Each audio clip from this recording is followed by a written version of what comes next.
Hi, I'm Cindi McGee, and you're watching Polymer Clay TV.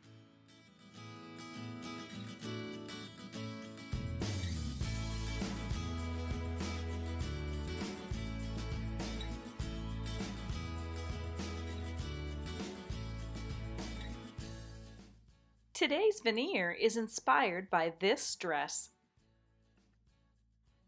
As I began to deconstruct the pattern in the dress, I noticed that the color of brown beneath the black sort of leopard spots has a bit of a greenish brown tint to it.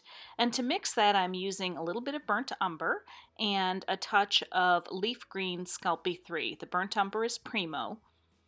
And I just thoroughly mixed it. And as I needed to, I added more of the leaf green until I got the tone that was closest to what was in that original pattern. Just to compare, here's that original burnt umber against this tone. And once I got it mixed, I rolled it to a setting number 7 on my clay machine. To best mimic the background color for the veneer, I'm mixing equal parts of Primo Sculpey Ecru and white. It was rolled to a setting 3 on my clay machine. To make the bottom layer for those leopard spots, I'm just tearing off small pieces of that blended greenish brown clay in various sizes.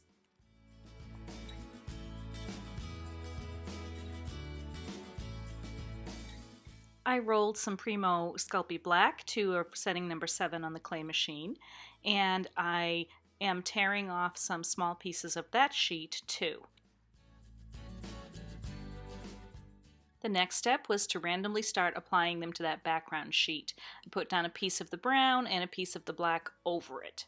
Continue until you've got a scattered pattern over the entire surface of that sheet. I did add a few pieces of the black without the brown just to mimic that original pattern. Once that pattern is to your liking, just take your clay roller and roll over it a bit to begin to sort of push them into that background layer. The next step was to grab my pasta machine and roll the sheet through again on setting number 3. Now, if you look at the background pattern on that original dress fabric, it almost looks like the leopard print has been stretched a bit. So I did gently begin to stretch my sheet a little bit. You don't want to tear it if possible, you just kind of want to distort it a bit so that it better mimics that background in the original fabric. Then just go ahead and roll it flat again until you're happy with the sheet. To add the silkscreened feathers, I'm using my Cindy's Peacock silkscreen from Create Along, and I'm going to use this feather here. To silkscreen, I'm using Deep Turquoise and Pink Tropics. This is Deco Art paint, and I'm going to use Dioxazine Purple and Apple Green and a touch of black. I used that original photo of the dress as my jumping off point for the color combinations. To silkscreen with multicolors, I'm going to be using some small flat paintbrushes. I have one for each of the colors, and then I have a sponge. I just like to tear a sponge off of a foam brush, and that will be what I use to add a little black. Place the silkscreen face down, orange side down, onto the background sheet. I like to give it a good press or a little roll over with my clay roller just to make sure that it's not going to move as I proceed.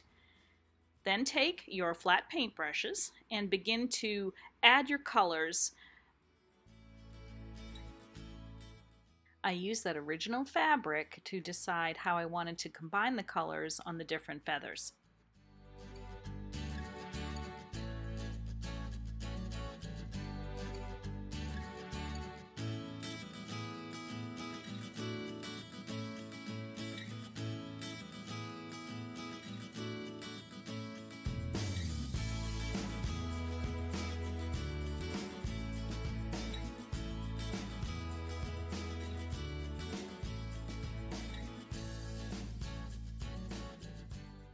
Now, if you look closely at that original fabric, the bright colors of the peacock feathers have a bit of black speckling here and there over them. And to obtain that effect, I'm using that sponge with the black paint, and I'm just going to dab on a bit over the silkscreen before I remove it.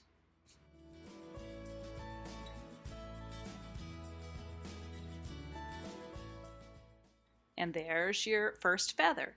Go ahead and wash your silkscreen and pat it dry with a paper towel. You can use Create Along silkscreens even when they're damp or wet. And then proceed with the rest of your colors.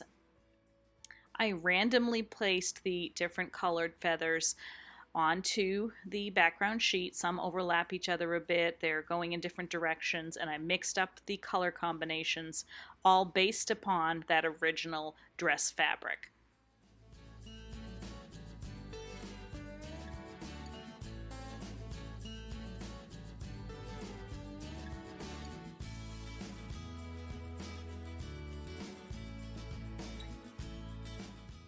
And here it is. I think it pretty closely mimics that original dress fabric. I'm really happy with the result. I'm going to let the paint dry, and then I'm going to make some pendants with it.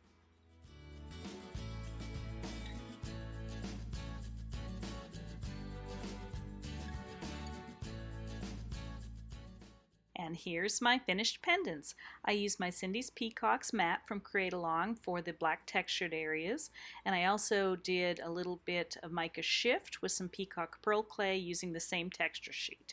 The cabochons are also from createalong.com. This veneer would also be super fun to make polymer trading coins. Need more inspiration? We invite you to join our Polymer Clay Tribe Facebook group. Over 16,000 members sharing inspiring projects every day. For lots more creative polymer clay ideas, visit the Polymer Clay TV blog.